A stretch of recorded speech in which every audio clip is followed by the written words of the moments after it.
विश्वानि देव सवितर्दुरितानि परासुव यद्भद्रं तन्न आसुव। ओम श्री परमात्मने नमः। ओम श्री गुरुभ्यो नमः। ओम सर्वेभ्यो नमः। ओम। वैदिक संस्कृति। वैदिक संस्कृति के इस स्वाध्याय क्रम में हम आज नमस्कार मंत्र के ऊपर पुनः चर्चा करेंगे। नमस्कार मंत्र जो ब्रह्म यज्ञ के अंतर्गत अंतिम में जो एक वैदिक पद्धति है संध्या उपासना की, उसमें हमारे ऋषियों ने विशेष करके इस विषय में महर्षि दयानंद सरस्वती जी का विशेष मार्गदर्शन रहा, उनका अत्यंत करुणापूर्ण सहयोग रहा है। उन्होंने समस्त वेदों से कुछ अच्छे अच्छे मंत्रों का संकलन करके ब्रह्म यज्ञ, अग्निहोत्र और अनेक संस्कारों में जो जो विशेष मंत्रों का विधान किया है, और उनसे पूर्व में भी जितने ऋषि रहे हैं, महर्षि रहे हैं, महापुरुष रहे हैं, उन सभी ने वेदों के मंत्रों में से कुछ श्रेष्ठ मंत्रों को लेकर के, वेदों के तो सभी मंत्र श्रेष्ठ हैं, फिर भी उनमें से भी कुछ चीजें होती हैं कि क्लिक करती हैं। जैसे गायत्री मंत्र है, महामंत्र कहा जाता है।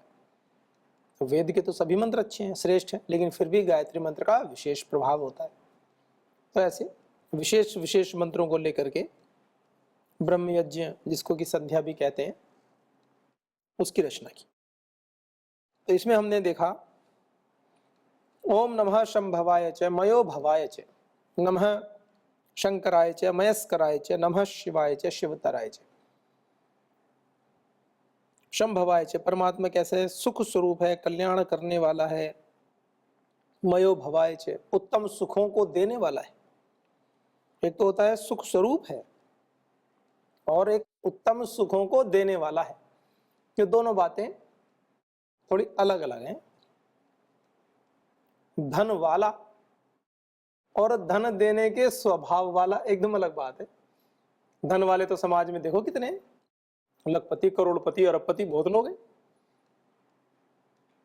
देने का स्वभाव नहीं होता, यही सोचते हैं कि गरीबों का और कहां से पैसा निकाल लें। ये कुछ कंपनियां क्या करती हैं, आपने देखा होगा, मैं किसी कंपनी के ऊपर कोई विशेष टिप्पणी नहीं कर रहा हूं, यथार्थ एक बात बता रहा हूं। जब पहली पहली बार भारत में मोबाइल फोन का सिस्टम लॉन्च हुआ और सिम आए अलग अलग कंपनियों के, तो कुछ कंपनियों ने सिम भी फ्री में बांटे, फ्री में सिम दिए। जैसे अंग्रेजों ने पहले भारत में दूध छाछ पीते थे, तो उन्होंने चाय को कैसे इंप्लीमेंट किया भारत में, फ्री में नुक्कड़ों पर चाय बेचते थे। फ्री में गांव में देहातों में जाकर के चौराहों पर फ्री में चाय पिलाते थे लोगों को। फिर धीरे धीरे धीरे धीरे बहुत न्यूनतम मूल्य पर फिर कोई शॉप लगा दी, उस पर भी कि व्यक्ति आते थे दोपहर में या शाम को या प्रातःकाल चाय पीते थे। धीरे धीरे धीरे धीरे करके पूरा व्यवसाय बनाया। फिर उसमें ऐड आने लगे। फिर जो बड़े बड़े जिनको हाई फाई मानते थे वो चाय का प्रचार करते थे। कोई कहीं जाए गांव से देहात से किसी अफसर से मिलने की चाय पीते, तो चीज तो बहुत बड़े लोग पीते हैं। एकदम तुच्छ जैसी चीज को एकदम उच्च जैसी चीज बना दिया। तो व्यक्ति तो सब चाहते हैं हम अच्छा बने, उच्च कोटि के बने, तो उनको ऐसे लगने लगा हाँ ये तो अफसर हैं, ये तो बड़े व्यक्ति हैं, ये भी पीते हैं, इसका मतलब कुछ अच्छी बात है। धीरे धीरे समाज में ऐसे विसंगतियों को फैलाया गया। ये जो कहते हैं ना मिलावट कर दी, ये मिलावट केवल पुस्तकों में ही नहीं हुई, हमारी संस्कृति में भी जहर घोलने का कार्य किया गया। भारत एक संयुक्त रूप से अपने प्रवाह से परिवार के कारण, परिवारों की व्यवस्थाओं के कारण, परंपराओं के कारण एक उन्नत राष्ट्र रहा है। तो उन्हें लगा कि परिवार व्यवस्था तो बड़ी मजबूत है भारत में। एक माँ ने एक बच्चे की पिटाई की, बच्चा दादी के पास चला गया। अब माँ कैसे जाए दादी के पास बच्चे को पीटने? माँ ने कहा चल मैं संभाल लूंगी, जा। गलती की, पिटाई हो गई, माँ ने दंड दे दिया और बच्चा सांत्वना लेने, प्रेम ममता लेने दादी के पास पहुंच गया। दादी ने गोद में बिठा के, लिटा के प्रेम किया और उससे समझाया कि ऐसा काम क्यों करता है, तेरी माता जी तुझे थप्पड़ लगाती हैं, कि हाँ जी आगे से नहीं करूंगा। उसको वहां पर प्रेम से सीख भी दे दी गलती न करने की, और जो माता ने उसकी पिटाई की थी उसकी सांत्वना भी उसको मिल गई, उसका हृदय भी आनंद से भर गया। और बच्चा तो माँ से कभी नाराज होता ही नहीं है। थोड़ी बहुत देर बाद जब स्थिति शांत हुई, माँ का भी गुस्सा शांत हो गया, बच्चा जा गया फिर माता के पास, बात समाप्त।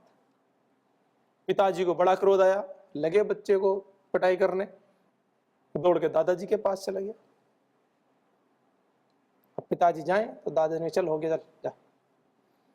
तो बच्चे के मन में क्या भाव कि मेरे बाप का भी एक बाप है।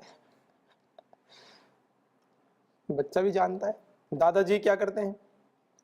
उस समय चूंकि पिताजी को क्रोध है, बच्चे की ज्यादा पिटाई ना कर दें, उनको मना कर दिया।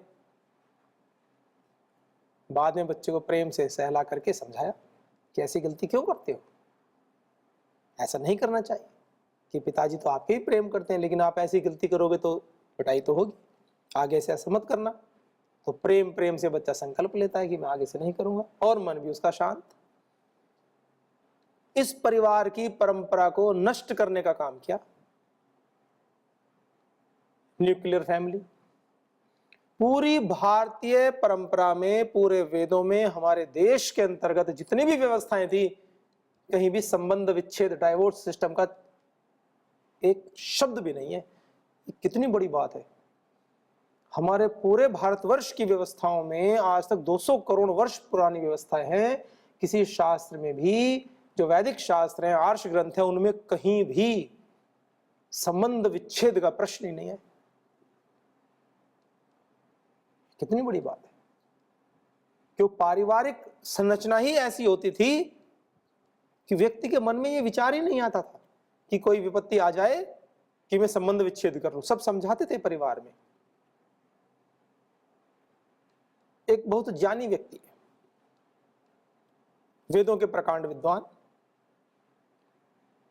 उन्होंने अपनी पुत्री का विवाह एक व्यक्ति से किया, वो भी विद्वान, वेदों शास्त्रों का विद्वान। लेकिन कुछ भूल चूक ऐसी हो गई, व्यवहार में कुछ त्रुटियां होने लगी उन व्यक्तियों से। अनभ्यासम विषम शास्त्रम। यदि शास्त्र का अभ्यास नहीं करोगे, बार बार आवृत्ति नहीं करोगे, स्वाध्याय नहीं करोगे, शास्त्र भूल जाओगे। गलत संगति में पड़ गए और अपनी धर्मपत्नी को दुख देने लगे। धर्मपत्नी अपने पिताजी के पास गई कि मुझे तो अब नहीं रहना घर, वहां तो बहुत दुख देते हैं वो मुझे, आपने तो कहा विद्वान है लेकिन दुख देते हैं। चूंकि जो धर्मपत्नी के पतिदेव थे वो अपनी धर्मपत्नी के पिताजी की, चूंकि वो उच्च कोटि के विद्वान थे, वो उनके प्रति अच्छी भावना रखते थे। वो गए मिलने, दामाद जी कहते हैं रिश्ते में ऐसे। उन्होंने कुछ नहीं कहा कि आपने दुख दिया, क्या दिया, उन्होंने कोई बात ही नहीं की। वो सोच रहे थे कि आए हैं तो कुछ कहेंगे, डांटेंगे, मैं तो दुख देता हूं इनकी बेटी को। उन्होंने कुछ नहीं कहा। शास्त्रीय चर्चा हुई, बातें हुई, और उन्होंने कहा कि मेरा आपसे एक निवेदन है, आप इतने विद्वान हैं तो आप मेरी बेटी को भी कुछ शिक्षा दीजिए। आप रोज शाम को सोने से पहले वेद का कोई एक मंत्र मेरी बेटी को सुनाया करो। आप कोई भी एक मंत्र पर नियम से सुनाओ आप, मेरी आपसे करबद्ध प्रार्थना है।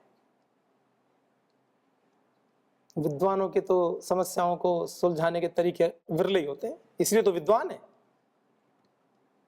और जा करके कॉलर पकड़ के और ये करना वो करना, खींचातानी करना, मेरी बेटी को सही नहीं लगता, मैं अपने घर लेके जा रहा हूँ, वो घर लेके जा रहा हूँ, और जयराम जी की अंततः दुख किसको होगा? उधर बेटी को दुख होगा, उधर उसको दुख। उन्होंने क्या कहा कि आप विद्वान हैं और मैं चाहता हूं आप प्रतिदिन रात्रि को सोने से पहले मेरा एक निवेदन स्वीकार करें कि मेरी बेटी को वेद का, शास्त्र का कोई एक मंत्र का अर्थ बता करके आप सोया करें। बस इतना मैं आपसे अपेक्षा करता हूं, बाकी आप भोजन मिले ना मिले एक अलग विषय। ठीक है, उन्होंने कहा कि ठीक है, इतना तो मैं कर ही सकता हूं, वो मुझे क्या इसमें आपत्ति है। और चूंकि वेद के मंत्र का अर्थ जब व्यक्ति अपने मुख से बताएगा और फिर अपने आप वो आचरण करेगा, दूसरों को दुख देगा, कैसे संभव है? 1 दिन, 2 दिन, 3 दिन, 4 दिन, 5 दिन, 6 दिन, 7 दिन आते आते चरण पकड़ के अपनी धर्मपत्नी से माफी मांग ली कि मुझे माफ कर दो, मैं अपने धर्म से हट गया था। यह है वेद का ज्ञान। वेदों में ऐसी बातें हैं, जब मंत्र के अर्थ करोगे तो बताएंगे, प्राणियों पर दया करो, हिंसा मत करो, व्यभिचार मत करो, सत्य पथ पर आगे बढ़ो, कर्तव्य पथ का पालन करो। और चूंकि विद्वान तो वो भी था, तो उसको अपनी भूल का एहसास शास्त्रों को पढ़ने और पढ़ाने से हो गया। शास्त्रों में उसको कहेगा ऐसा मत करो, वेद में लिखा है, और खुद कर रहा है, तो बात हिट करेगी, सुधार हो गया। परिवार की परंपराओं को, शास्त्र की परंपराओं को तोड़ दिया गया, शास्त्रों में मिलावट कर दी। भगवान राम को मानते थे, मानते हैं, कण कण में भरे हैं। भारत माता में, भारत भूमि पर तो राम कण कण में बसे हैं। मैं इस विमर्श में नहीं जा रहा हूं कि भगवान राम जो कहते हैं कि मर्यादा पुरुषोत्तम है, पुरुषों में ही उत्तम है, एक अलग विषय है। लेकिन मनुष्य तो छोड़ो, सबके नाम राम राम राम रखते हैं, किसी के आगे राम, किसी के पीछे राम। और तो और पूज्य गुरुदेव के आश्रम में गए, पूज्य कारसिंह गुरु जी हैं मथुरा में, वृंदावन में, वहां सेवक भोजन देते हैं, कहते हैं रोटी राम, सब्जी राम, दाल राम, राम का नाम। मतलब भारतीय संस्कृति से राम को निकाला कैसे जा सकता है? कण कण में अनुस्यूत है राम का तत्व। इतना विशाल, इतने महान कार्य किए हैं उन्होंने, हमें भी करने चाहिए। लेकिन हमने क्या किया राम के साथ में? हमने रावण को भी पूजना शुरू कर दिया, क्योंकि राम को डिग्रेड करें कैसे? यदि राम को सीधा सीधा ऐसे कहें कि राम जी ठीक नहीं थे, तब दिक्कत हो जाएगी, बवाल मच जाएगा। तो विधर्मी क्या करते हैं, ये किसी महापुरुष के जीवन को डिग्रेड करना हो तो उसका जो विपरीत व्यक्ति है उसका महिमामंडन शुरू करो, तो व्यक्ति कुछ दिनों के बाद चक्कर में पड़ जाएगा, ये भी महान, ये भी महान। क्या क्या महाराणा प्रताप के साथ?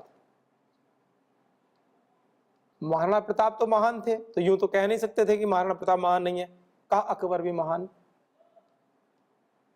अब बच्चा पड़ गया चक्कर में, महाराणा प्रताप भी महान, अकबर भी महान, तो इसमें दुष्ट कौन है? कंफ्यूजन हो गया। जो अकबर महादुष्ट, उसको भी पुस्तकों में पढ़ाया गया अकबर महान। ये चीजें ऐसे नहीं होती, बड़े षड्यंत्रकारी दिमाग से होती हैं। संस्कृति को कैसे नष्ट किया जाए, इस विषय पर बता रहा हूं। और हमारे ऋषियों ने क्या किया, उन वेदों में से भी सार तत्व निकाल निकाल करके हमारे सामने प्रस्तुत किया कि आप 20,000 मंत्र नहीं पढ़ सकते हो तो कुछ तो पढ़ो, अपनी संस्कृति की रक्षा तो करो, संरक्षण संवर्धन तो करो। ये सब तो कोरी बकवास है। जो कहते हैं ना कि हस्ती मिटती नहीं हमारी, ऐसे ऐसे करके शेर पढ़ते हैं, वो भी कुछ विशेष संप्रदाय के लोगों ने बनाए ऐसे ऐसे शेर भी, ताकि इनको भ्रम में रखे रहो। ये कोई भारतीय किसी विद्वान ने नहीं बनाए। देश खंड खंड में टूट करके कितना सा बचाया। जब आर्यवर्त की बात करें तो आर्यवर्त का इतिहास देखो कहां से कहां तक फैला हुआ है। और सिकुड़ता सिकुड़ता सिकुड़ता सिकुड़ता कहाँ तक आ गया है। ऐसा क्यों होता है? जब हम अपनी संस्कृति से विमुख हो जाते हैं, पढ़ाई करते करते करते करते करते करते पढ़ाई से विमुख हो जाते हैं। आज किसी बच्चे से कहो कि आप शास्त्रों की, धर्मशास्त्रों की बातें करो, श्रीमद् भगवत गीता की, रामायण की, महाभारत की, वेदों की बातें करो, तो उसको वो यूं कहेगा कि आप तो पुरानी सोच के व्यक्ति हो। वो उसको ऐसा लगेगा ये तो पुरानी विचारधारा के व्यक्ति हैं, कि ये तो कुछ जानते ही नहीं है।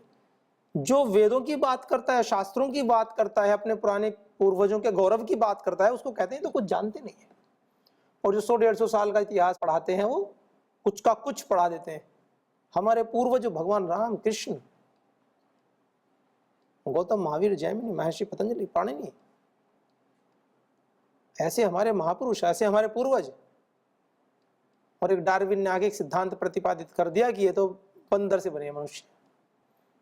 पहले बंदर थे, फिर इनकी पूंछ बढ़ती रही, फिर ये ऊपर हो गए, पूंछ धीरे धीरे कम हो गए, धीरे धीरे उठना सीख गए और ये मनुष्य बन गए। बताओ, उनको कहते हैं वैज्ञानिक। ये बड़े चिंतन का विषय है। पाषाण काल का इतिहास भारतीयों को पढ़ाया जाता है। पाषाण काल का इतिहास कि पहले पत्थर से मारते थे, खाते थे, पीते। भारतीयों को लाखों वर्ष पहले जो हमारी परंपरा चली आ रही है, उनको 100-150 साल पहले आप इतिहास पढ़ो, कभी जाकर अमेरिका का, इंग्लैंड का, ब्रिटेन का इतिहास पढ़ो, 200 साल पहले का इतिहास पढ़ो, 300 साल पहले का इतिहास पढ़ो।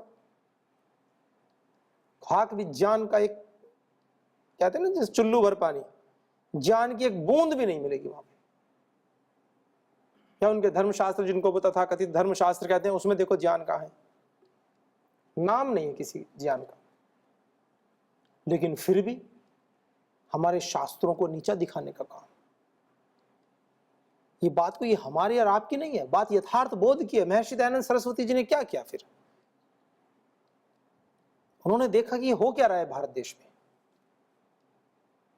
तो इस दृष्टिकोण से लेकर के उन्होंने समस्त धर्म संप्रदायों के ऊपर एक विशेष पुस्तक लिखी जिसका नाम है सत्यार्थ प्रकाश, सत्य के अर्थ का प्रकाश। और इस पुस्तक को पूरा लिखने के बाद दिया स्वमंतव्य मंतव्य। मेरा मंतव्य क्या है? मंतव्य मंतव्य। उन्होंने कहा कि मैं कोई धर्म संप्रदाय चलाना नहीं चाहता हूं, लेकिन जो सत्य है उसको सत्य कहना मुझे अभीष्ट है। किसी जाति या संप्रदाय, किसी वर्ग विशेष को संबोधित करके नहीं, समाज में फैली हुई जो विषैली विचारधाराएं हैं, जो आडंबर, ढोंग, पाखंड है, किसी भी संप्रदाय से हो, उन्होंने निष्पक्ष होकर के वेदों को बीच में, वेदों की कसौटी पर परख करके एक सत्य प्रतिपादित किया।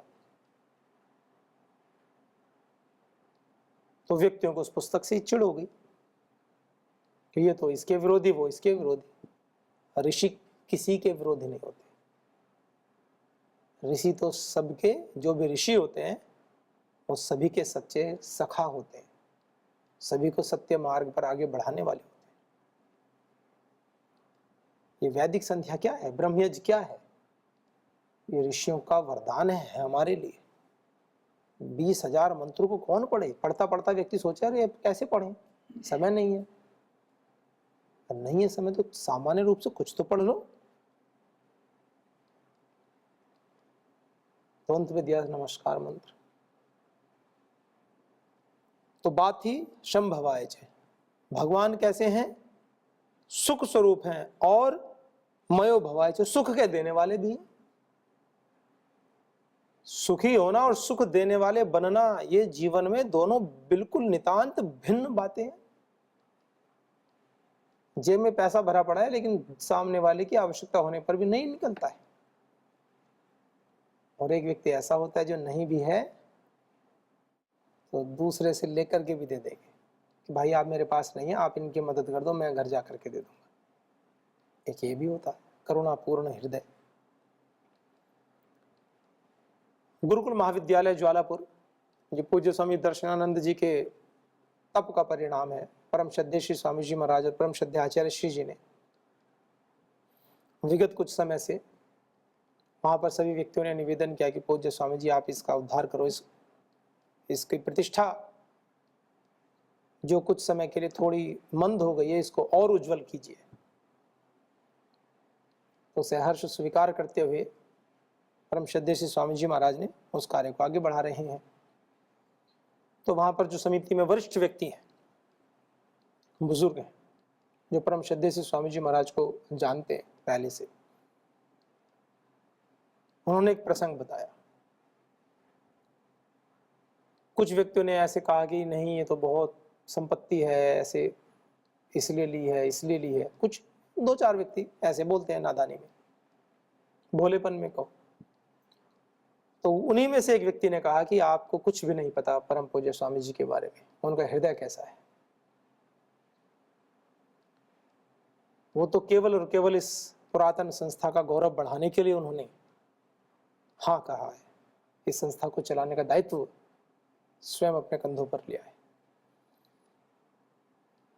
उन्होंने कहा कि एक बार जब परम पूज्य श्री स्वामी जी महाराज प्रारंभिक अवस्था में यहाँ पर आए हरिद्वार में, जब कुछ भी नहीं था पास में,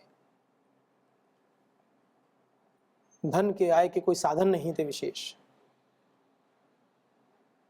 तो एक सज्जन व्यक्ति जो उनसे मिलने आए, तो कोई प्रसंग में बात चल रही थी, तो उनके कोई गाय थी उनके परिचय वालों की, तो उन्होंने कहा कि उनकी गाय बीमार है, काफी दिन हो गए हैं,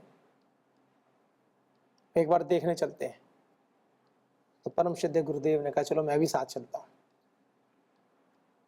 तो गाय देखने गए, तो गाय बाहर बंधी हुई थी, और जहां बंधी हुई थी बरसात का समय था, वहां बहुत कीचड़ हो रखा था। घुटनों घुटनों तक गाय कीचड़ में धसी हुई, बिल्कुल ऐसे दलदल टाइप का कीचड़ बन जाता है।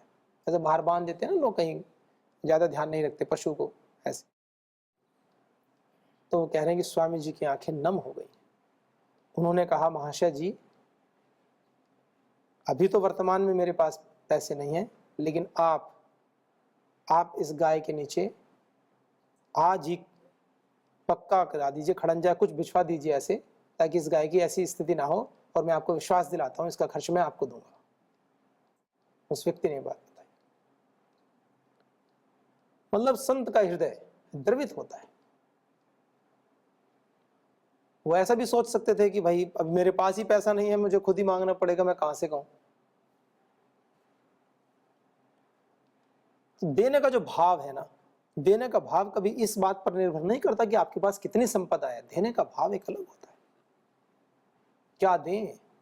इसलिए ऋषियों के लक्षणों में कहा यथा चिख्या पैसा और भूत दया, जो जाना है उसको वैसा ही समर्पित करने की भावना, जो ज्ञान हमने अर्जित किया उस ज्ञान को वैसा ही सर्वस्व न्योछावर करने की भावना। और किस हेतु से? भूत दया, प्राणी मात्र पर दया की भावना से वो होते हैं ऋषि। इसलिए नमस्कार मंत्र में आया ओम नमः संभवाय च मयो भवाय च, जो सुख स्वरूप भी और सुख देने की जिनकी इच्छा भी, जो सुख देने के लिए प्रतिबद्ध हैं। यम कामे तम तम उग्रम कृणोमि, ऐसे कहते हैं जो जो भी कामनाएं करोगे उसको पूरी करूंगा। तम ब्राह्मणम तम ऋषिम तम सुमेधा, ऐसे ये संकल्प है परम पिता परमात्मा का, ये विधान, ये उनकी प्रतिज्ञा है। और अच्छे कर्म करो तब, अच्छे कार्य करोगे तब। नमः शंभवाय च मयो भवाय च, और क्या कहा? नमः शंकराय च मयस्कराय च, नमः शिवाय च शिवतराय च, शंकराय च, कल्याण करने वाले। शंकर कल्याण स्वरूप है, कल्याण का करता, कल्याण के करने वाले, सबका कल्याण करते हैं। और क्या कहा? मयस्कराय च, धर्म कार्यों से युक्त करते हैं। कोई व्यक्ति अधर्म के कार्यों में लगा है, उसकी गति नहीं हो रही है, तो भगवान के जब सानिध्य में बैठते हैं, पूजा पाठ करते हैं, संध्या उपासना करते हैं भाव से, तो भगवान हमें धर्म के कार्यों में युक्त कर देते हैं, सुख प्रदान करते हैं और धार्मिक कार्यों में रुचि होने लगती है। यदि मन में रुचि उत्पन्न नहीं हो रही है तो चिंतन कीजिए। आध्यात्मिक पथ के साधकों के लिए तो विशेष बात है। यदि ईश्वर के जहां गुणों का विषय चल रहा हो, जहां संध्या उपासना का विषय चल रहा हो, जहां सत्संग हो रहा हो, वहां यदि रुचि नहीं हो रही है, उसके इतर कार्यों में रुचि हो रही है, कार्यों का निषेध नहीं है, होनी चाहिए, पर लेकिन यदि अच्छे कार्यों में प्रभु के जो गुण विशेष हैं उन संबंध में यदि रुचि उत्पन्न नहीं हो रही है तो बहुत ज्यादा चिंतन करने की आवश्यकता है, आत्मनिरीक्षण करने की आवश्यकता है कि हमारी दिशा कहीं दूसरी ओर तो नहीं जा रही है, कहीं जीवन में छल तो नहीं हो रहा है। जीवन के साथ हम छल में जीते रहते हैं, हमें नहीं पता होता कि हम छल में जी रहे हैं, स्वयं के साथ छल करते रहते हैं। ये बड़ा विषय है, किसी और दिन इस चर्चा को आगे बढ़ाएंगे। तो आइए परमात्मा के ऐसे सुंदर गुण, ओम नमः शिवाय च शिवतराय च, कल्याण करना और कल्याण तरम, शिवतर अत्यंत कल्याण करता है, मंगल करता है और अत्यंत मंगल भी करने वाला है। अत्यंत मंगल मतलब किसी को भूख लग रही हो, उसका मन कर रहा है गुलाब जामुन खाने के, तो मंगल तो हो गया 1 दे दी, अत्यंत मंगल हो गया 2 दे दी, 4 दे दो।